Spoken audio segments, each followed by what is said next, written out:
예, 미국엔 나스닥, 우리나라에 코스닥이 있다면 뉴스쇼에는 뉴스닥이 있습니다. 뉴스쇼 증권시장 뉴스닥. 오늘도 두군 브러더스 함께합니다. 국민의힘 전 비전전략실장 김근식 교수, 민주연구원 부원장 현근택 변호사, 어서 오십시오. 안녕하세요. 네, 안녕하세요. 저 없는 일주일 동안 잘 지내셨습니까? 예, 네, 잘 다녀오셨습니까? 예, 저도 뭐 예, 원기 충전해서 네. 잘 왔습니다. 안 계시는 동안 그리웠습니다. 아니, 어디 갔다 오셨어요? 저는 제주도 한 2박 3일 아. 다녀왔고 나머지는 집에서 뭐 이렇게 뭐 책 보고 이러면서 쉬었는데 일주일이 짧아요.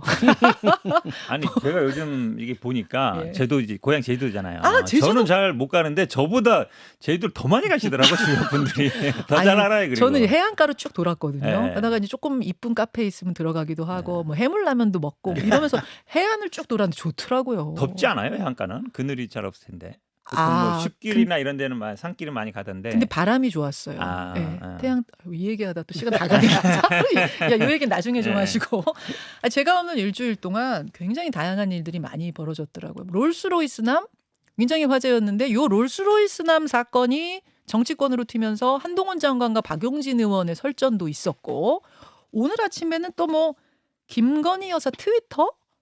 이건 또 오늘 아침에 속보던데, 현근택 변호사님, 이거 오늘 아침 이야기니까 이거 뭔지 잠깐 소개해 주세요. 네, 뭐 아시겠지만 이제 트위터가 이제 명칭이 바뀌었습니다. X로 바뀌긴 했는데 그거는 중요한 건 아닌 것 같고. 예.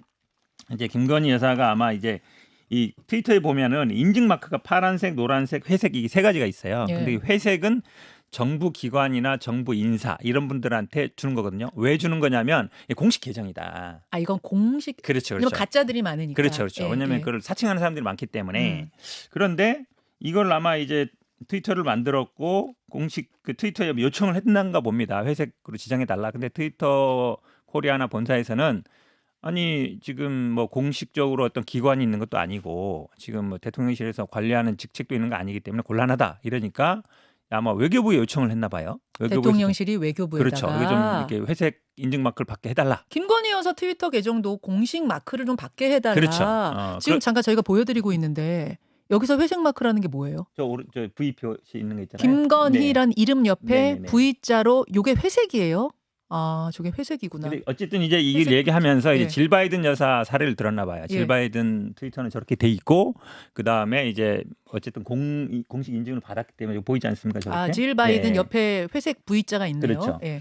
그런데 사실은 이제 이게 논란이 핵심이 뭐냐면 이제 그럼 정부의 공식 기구나 아니면 정부 인사냐 이게 문제거든요. 질 바이든 여사는 아시겠지만 보좌하는 인원도 한 10명 정도 넘고 네. 공식적으로 영부인실도 있고 네. 그러니까 이제 문제 없단 말이죠. 근데 김건희 여사 같은 경우는 공식 기구도 없고 제2부속실도 없고 공식적으로 그 보좌하는 조직도 없어요. 그러다 보니까 이제 문제가 된 건데 결국은 아마 받긴 받았습니다. 아, 회색 마크. 예, 받긴 받았는데 이제 논란의 핵심은 이거죠. 그러면 정부 인사나 아니면은 정부 공식 기구에 해당되느냐? 이제 준하는 기구라 본 건데 이거를 안 되니까 이제 외교부 통해서 요청해서 받았는데 그러면 간단해요. 그냥 제2부속실 만들고 그 지원하는 조직을 공식적으로 만들어라. 알겠습니다. 이제 외교부 쪽에서 우리가 이런 것까지 해야 되느냐 아마 이런 이제 문제 제기가 되면서 이게 한국일보 단독으로 보도가 된 게 아닌가 이런 흐름이 아닌가 싶은데 김근식 교수님 어떻게 보세요? 그 뭐 김건희 여사 관련되면 무조건 이렇게 기승전 김건희 무슨 마치 무슨 뭐 크게 그 국정농단하는 것처럼 이야기를 하고 이미지화 시키는데요. 저건 너무나 당연한 거 아닙니까? 어허. 공식 부속실이 없다, 공식 담당 대통령실 직원이 없다 그렇게 말씀하시는데 부속실 만들라고 계속 일관되게 주장한 게 민주당이고요. 그다음에 부속실은 없지만 대통령실 안에 영부인 담당하는 네. 직원들이 다 있습니다. 그건 공공연하게 다 있어요. 그분이 실제로 해외 순방 행사 갈 때라든지 국내에 대통령 부인의 일정을 챙기고 메시지 챙길 때 그분들이 다 합니다. 그분의 일이 그거예요. 예. 공식 조직이 있는 거죠. 그리고 또 하나는 질 바이든 여사 이야기하면서 비교를 하는데 당연히 대통령 영부인이라는 공식 직함이 있는 거죠. 그러니까 해외 순방 갈 때도 영부인으로서 합당한 나라의 대우를 받는 겁니다. 그렇지 않겠어요?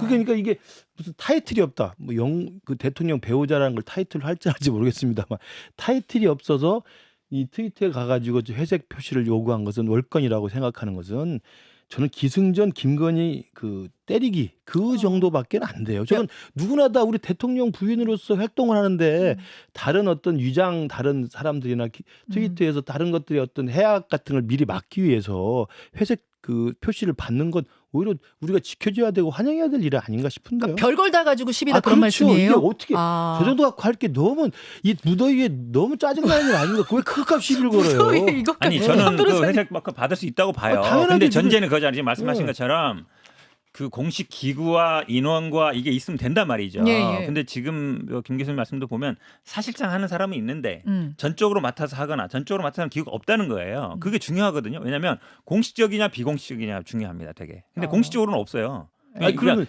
대통령 영부 예국 나가면 공식 있죠. 그거 있는데 있죠. 그분들이 기구라든지 아니면 대통령실도 항상 얘기 보면 예. 우리는 다른 일도 하고 시간 남을 때 이 일도 한다. 이렇게 얘기해요. 이 사람만 전적으로 맡아서 한다. 그럼 누구냐? 그 사람들이 예. 특정을 안 하고 있거든요. 이 사람도 있고 저 사람도 있고 이런 몇 사람들이 특정을 있다. 특정이 안 돼요? 그러니까 예를 들어서 특정이 부속실 되죠. 안에는 있지만 예, 예. 있겠죠. 하지만 있죠. 공식화시키지는 않고 있잖아요. 예를 들어 부속실 안에 이런 사람들이 영부인을 맡아서 한다. 그리고 예를 들어서 그럼 업무가 분장돼 있다든지 그게 아니란 말이죠. 그 분장돼 있고요. 공식 그 라인이 있습니다. 그래서 그분들이 하는 일은 주로 영부인의 일정, 그다음에 메시지, 그다음에 그 수행. 누구예요? 당연히 있죠. 그걸 일일이 다 알 아니, 수는 없죠. 아니 그럼 책임자가 누구예요? 부속실에 제가 확인해서 말씀드릴게요. 그러니까 아니 책임자 그게 모르잖아요. 그런 지금. 사람이 네. 공개되지 않았다고 그래서 네. 대한민국의 국격과 관련된 영부인의 트위터를 예방하기 위해서 보호하기 위해서 회색 마크 받은 거 가지고 시비를 걸면 공식 아니 저도 제가 볼 때 받을 수 있다고 본다니까. 너무너무 근데 그 시비 많이 조직이라든지 하죠. 아니면 인원이라든지 아니면 예산이라든지 책임이라든지 이걸 분명히 해야 되는데 그걸 안 하고 있는 상태에서 대외적으로는 이런 공식 마크를 받기 위해서 외교부를 통해서 한다는 것 자체가 이상한 거죠. 아니 질 바이든도 여기서 마찬가지. 퍼스트 레이디라고 하는 그 직함 자체가 공식성을 띠고 있는 거잖아요. 그러니까 다른 나라 가거나 우리 국내 행사를 가거나 국내 공식 행사를 가더라도 대통령 부인은 대통령 부인에서 공적 대우를 하는 겁니다. 그걸 가지고 시비를 걸면 안 되죠. 그분이 싫든 나쁘든 그 행동과 언행에 대해서 시비 거는 거하고 대통령 영부인으로서 아니 그렇게 만약에 교수님 말씀 그걸 지켜내기 위해서 회색 마크 받는 게 트위터 왜 시비 코리아나 걸어요? 트위터 본사에서 처음부터 해달라고 했을 때 해주겠죠. 왜 안 해줬겠어요? 자, 여기까지 그건 외교부 일단. 이야기를 들어봅시다. 예, 여기까지. 오늘 안 되니까 외교부한테 요청한 거 아니에요? 이게 어제 이제 보도가 되면서 오늘 아침에도 온라인상에는 상당히 좀 갑론을박이 있는 뜨거운 뉴스길래 오늘 한번 꺼내봤는데 이 얘기하다 끝나겠어요. 본론으로 가겠습니다. 뉴스닥 두 분이 골라오신 상한가 하한가. 김무식 교수님은 뭐 골라오셨어요? 예, 저는 혁신은 개뿔, 종착역은 개딸 하고 잡았습니다. 제목 잘 잡았죠. 이걸 만드신 거예요 지금? 예, 제가 만들었습니다. 약간 이렇게 운율을 맞춰가지고 예. 혁신은 개뿔, 종착역은 개딸. 예. 잠깐 기다리시고요. 현근태 변호사님. 저는 뭐 잼버리 관련해서 전 정권 씨 사과하세요. 전 정권 씨 이것도 만드신 거예요? 아니 뭐 전 정권 씨는 막 워낙 유행하시고 지금 또 뭐 사과라는 얘기 하시니까 두 분이 지금 월요일 뉴스다 가다 보니까 이 카피라이트가 많이 늘었어. 광고에서 취직하셔도 될 것 같이 잘하시는데. 김무식 교수님 하한가부터 좀 보겠습니다. 혁신은 개뿔, 종착역은 개딸. 이거 아마 혁신위가 낸 혁신안 얘기하시는 것 그렇죠. 같은데요. 혁신이가 이제 활동을 조기 종료하고 혁신안을 이제 당에 던져주고 나갔는데요. 네. 그 혁신안 중에 여러 가지가 있지만 보도 많이 나온 게 이제 크게 두 개잖아요. 하나는 공천 룰을 좀 변경시킨 거고요. 이건 뭐 총선 앞두고 당의 혁신과 공천 혁신을 위해서 그렇게 제안할 수 있습니다. 그러나 이건 공천 룰의 변경도 친명 비명은 이제 해석 차이가 있고 온도 차이가 있고요. 네. 우리 현근택 변호사도 있지만 친명 쪽의 정치 신인들은 지금 비명 쪽의 현역 의원들 자리를 탈환해야 되기 때문에 그러면서 보면 이제 친명 쪽의 신인진 인사들이 좀 진입하기 쉽게 만든 공천들이라는 생각이 들고요. 그것보다 더 중요한 건 이제 전당대회에 대의원 투표 반영 비율을 아예 없앤 거잖아요. 그러니까 전당대 투표 룰을 바꾼 겁니다. 대의원제를 사실상 폐지했다라고 지금 봐야 되는 거죠. 그 제도는 남아있지만 껍데기만 남아있는 거고 네. 대의원제가 전당대회 때 당대표를 뽑을 때 투표 반영률이 30%나 있었는데 이걸 아예 네. 없애버린 거죠. 당원 70, 여론조사 네, 30으로 바꿔버린 바꿨습니다. 거죠. 그렇기 때문에 이건 공천 룰을 바꾸는 건 그럴 수 있겠다 생각하는데 전당대회 룰을 지금 왜 느닷없이 난데없이 뜬금없이 갑자기 바꾸느냐. 이게 이제 시기적으로 문제가 있고요. 전당대회 룰을 바꾸려면 총선 끝나고 전당대회를 앞두고 하는 게 기본적으로 맞습니다. 그리고 지금 민주당 김은경 혁신이한테 혁신하라고 한 것은 공천을 혁신하거나 아니면 그 내년 총선을 앞두고 당의 이미지나 당의 잘못된 도덕성의 추락이나 윤리성의 추락 같은 걸 좀 예. 혁신하자는 이야기인데 그거 혁신하지 않고 마지막 내놓은 게 전당대회 룰을 바꾸겠습니다. 예. 그러면 사실 문제를 내는데 답안지를 잘못 쓴 거라고 저는 생각해요. 답안지가 잘못 나왔다? 그렇죠. 왜냐하면 아니 세상에 너 혁신하는 건 뭐 혁신이야 그랬대. 네.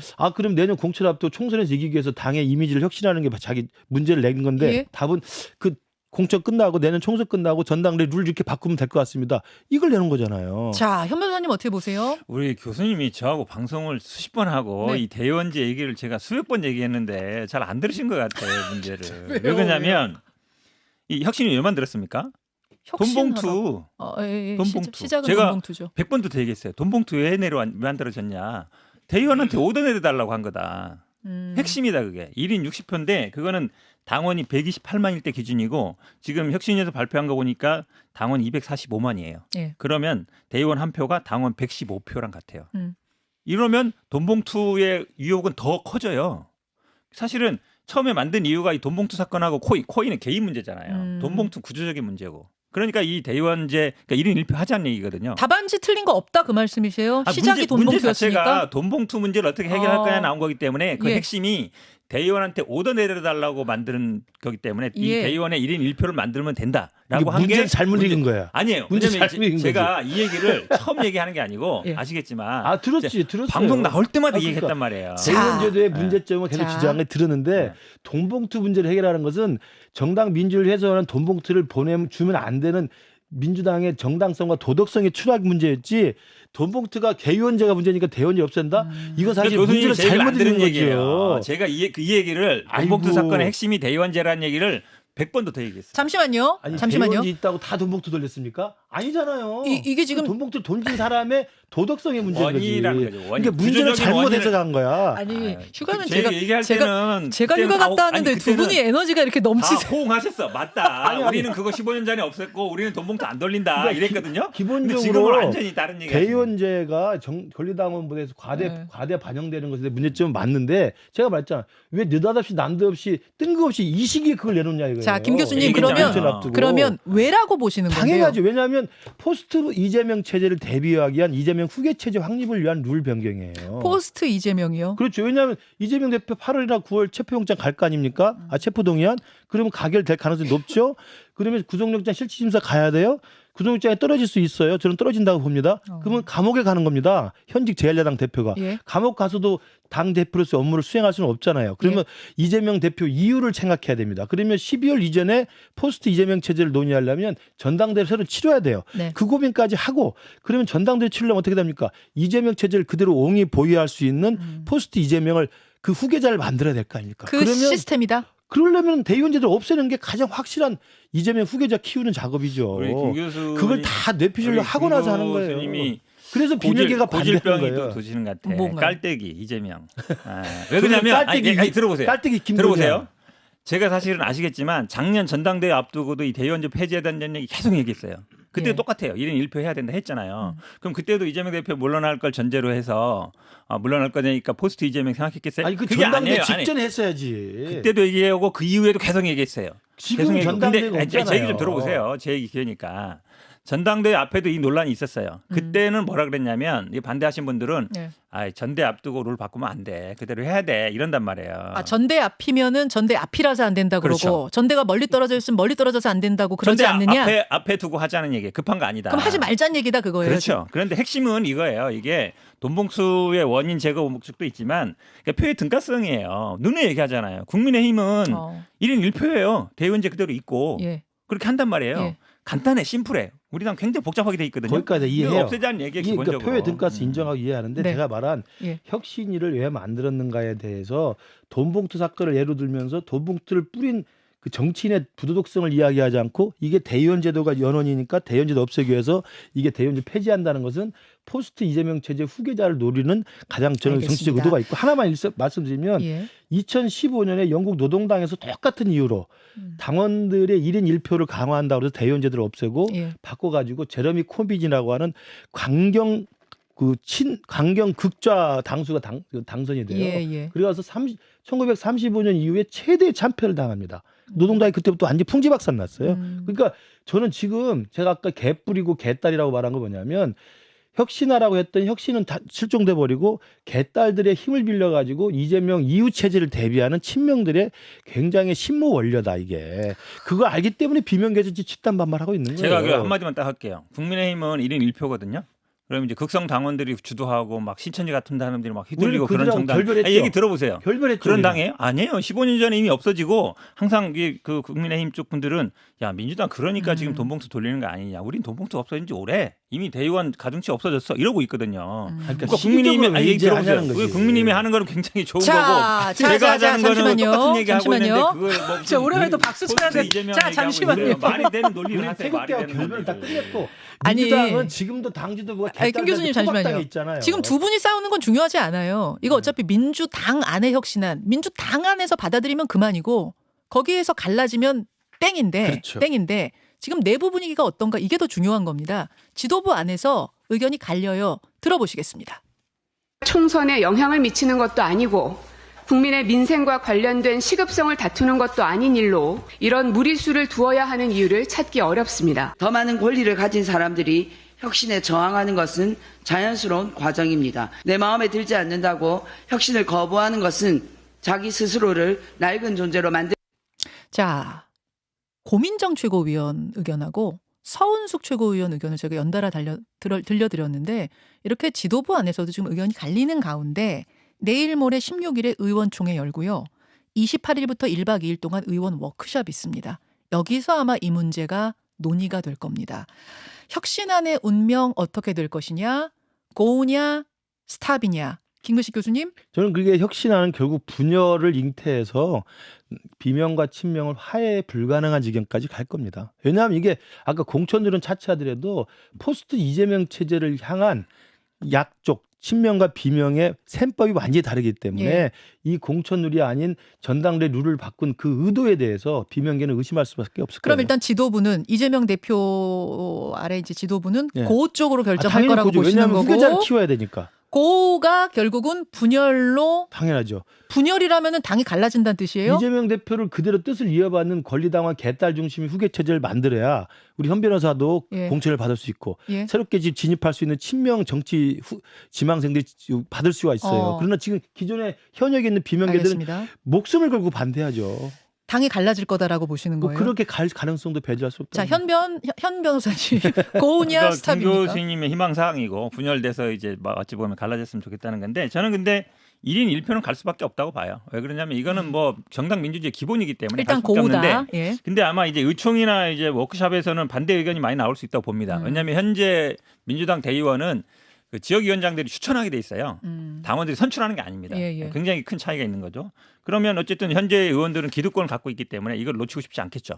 근데 저는 아마 의총이나 에서는 반대 의견이 나오더라도 이거를 예. 예를 들어 최종적으로는 아마 전당원 투표로 결정할 가능성이 많다고 보는데 아. 당원들의 입장은 거의 아니 왜 나는 한 표인데 저 사람은 왜 60표 100표야? 이해를 못 하거든요. 근데 예를 들어서 이게 내가 선출한 사람도 아니고 예. 위에서 그냥 추천한 사람인데 왜 이 사람한테 큰 권한을 줘야 돼? 예. 이 불만이 되게 많아요. 근데 이거 전당원 투표로 원래 또 가요? 저는 아니 그러니까 최종적으로 물론 이제 반영 비율은 문제가 있을 수 있어요. 예전에 보면은 뭐 중앙위 50%, 뭐 전당원 50% 이렇게 하는데 만약에 중앙위 50%인 경우도 예전에는 뭐 되는 경우도 있고 안 되는 경우도 있지만 저는 뭐 만약에 그런 식으로 중앙위 50, 전당원 50으로 하든 아니면 전당원 100%를 하든 네. 저는 뭐 통과될 가능성은 높다고 보고 통과될 있습니다. 거다. 네. 통과될 거라는 건 두 분 다 동의하시는데 그 후에 김 교수님은 엄청난 분열이 있을 거라는 거고 현 변호사님은 그렇게는 안 보세요. 아니 1인 1표 하자는데 뭐 그게 분열될 게 뭐가 있어요. 분열을 다 예상할 거예요. 통과 과정에서도 아마 저 우리 김 교수님 피튀기는 사항이 희망사항이죠. 일어날 네, 거고 그렇죠. 왜냐하면 저 당무위하고 중앙위를 거쳐야 될 거고요. 전당원 당연히 투표는 그걸 거쳐야죠. 벗어나기 위한 이제 변칙입니다. 그러니까 전당원 투표라는 그럴듯한 제도를 이야기하는 것은 예전에도 그 저기 오거돈 시장하고 박원순 시장이 있을 때 보궐선거 규칙 사유가 나면 후보를 내지 않는다는 당원 당규가 있었는데 그걸 전당원 투표로 바꿨잖아요. 그러니까 예. 전당원 투표는 친명들의 입장들을 강화하기 위한 우회적인 변칙 수단이에요. 아니, 그때도 뭐 친명 자. 주도권 잡았어요. 그거 아니잖아요. 넘어가겠습니다. 권리당원들이 기승전 때문에. 이재명 하지 마시고.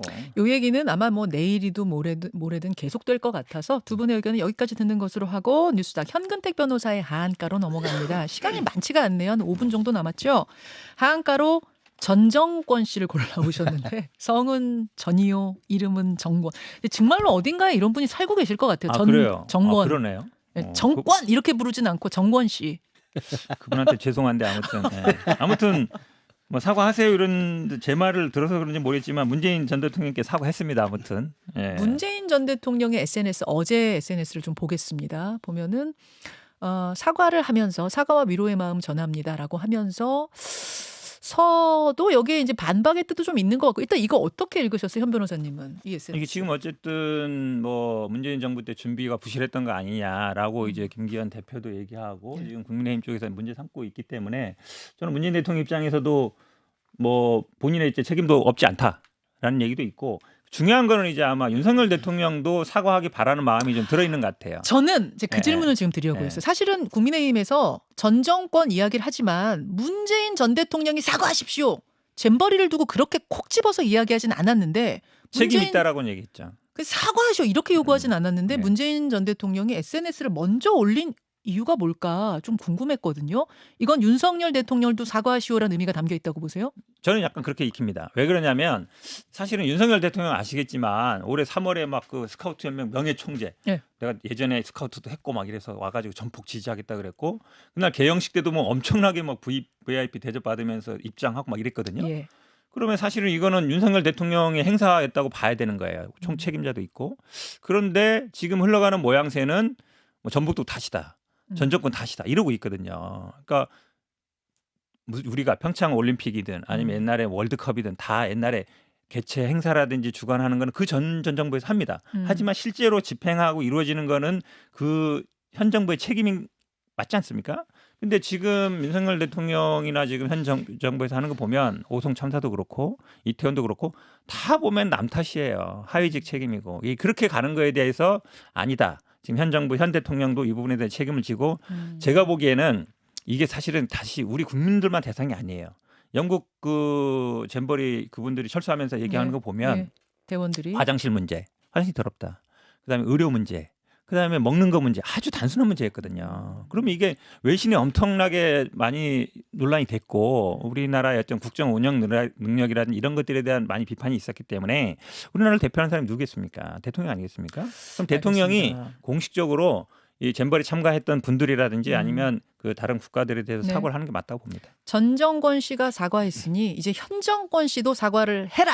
윤 대통령 사과해라. 이게 이제 민주당의 요구입니다. 문재인 대통령이 뭐 이번에 잼버리에 대해서 저렇게 그 입장을 낸 것에 대해서는 저는 바람직하다는 평가도 받을 수 있겠지만 또 한편으로는 지금 현 변호사 말씀하신 것처럼 가만히 계셨어도 되는 상황인데 왜냐하면 우리 국민의힘이나 지금 우리 윤석열 정부에서 문재인 대통령을 콕 집어서 사과하거나 뭐 책임지라고 한 적은 없거든요. 없어요. 전라북도라든지 그다음에 잼버리 조직위원회 전반의 문제라든지 네. 그다음에 지난 2020년 그 조직위원회 출범 이후에 지금까지 3년 동안 무엇을 했는지 이런 것들을 감사하겠다는 거거든요. 네. 그러니까 전반적인 공무원과 잼버리 조직위원회와 집행위원회의 허술한 그 예산 집행이나 그 공무원의 안이함 이런 걸 질타하는 것인데 갑자기 또 문재인 대통령이 나타나셔가지고 사과와 위로를 전합니다. 네. 그러면서 맥락은 보면 지금 현재 이번에 치른 윤석열 정부를 좀 비난하는 분위기도 좀 있고 이렇게 돼 있어서 저는 어떤 생각까지 드냐면 본래 이제 잊혀지고 싶다고 하셨잖아요. 네. 양산에 가 계시면서.